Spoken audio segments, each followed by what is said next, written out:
Cette semaine, Herminia s'en est allée. Je la connaissais peu, mais je l'admirais quand même beaucoup.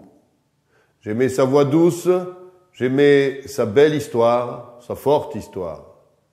Alors pour elle, je vous dis un conte de son pays, de sa terre perdue, de sa terre promise, de sa terre d'Espagne. Et c'est l'histoire d'un homme qui voulait mourir. Oui, ça la fera peut-être rire là où elle est, à Herminia, mais c'est l'histoire d'un homme qui voulait mourir.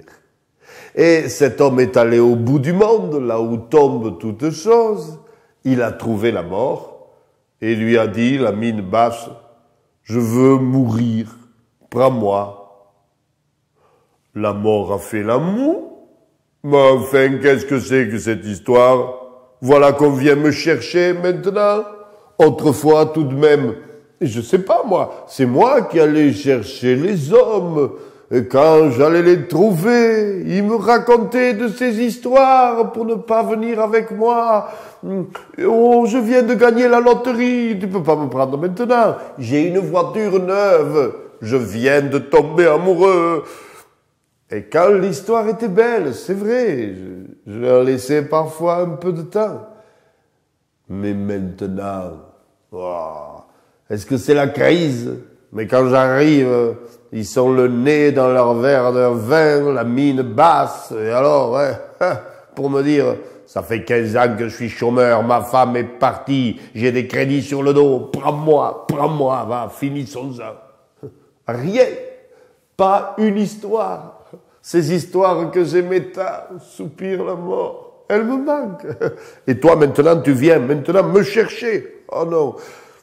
Tiens, dit la mort, je veux bien te prendre, mais à condition que tu me racontes une histoire. Voilà, raconte-moi une belle histoire et je t'amène avec moi, c'est promis.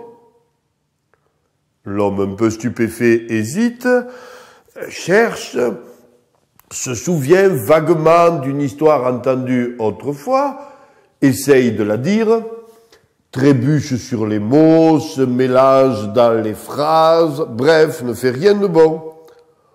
La mort? Non, franchement, dit-elle, c'est pas terrible, si c'est ça ton histoire, moi désolé, je te prends pas. Non, écoute, non, vraiment, écoute, je te laisse une chance, tu m'es sympathique, tu as fait du chemin.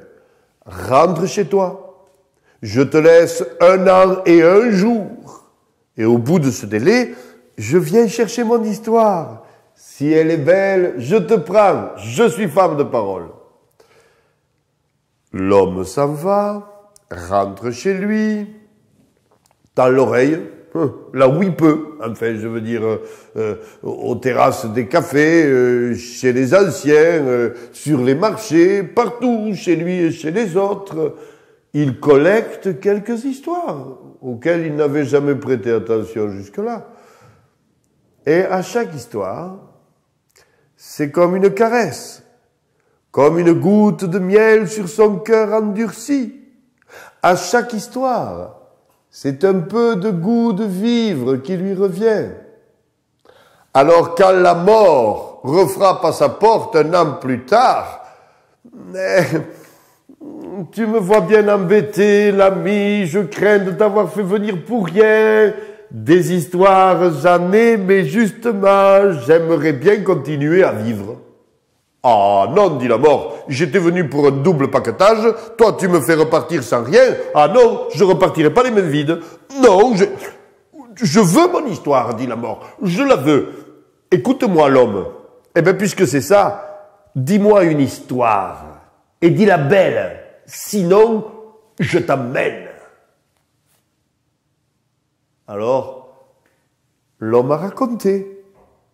Il a raconté une histoire, et puis 2, et puis 10, et depuis, l'homme raconte pour échapper aux griffes de la mort. Herminia s'en est allée, elle a refermé le grand livre des histoires.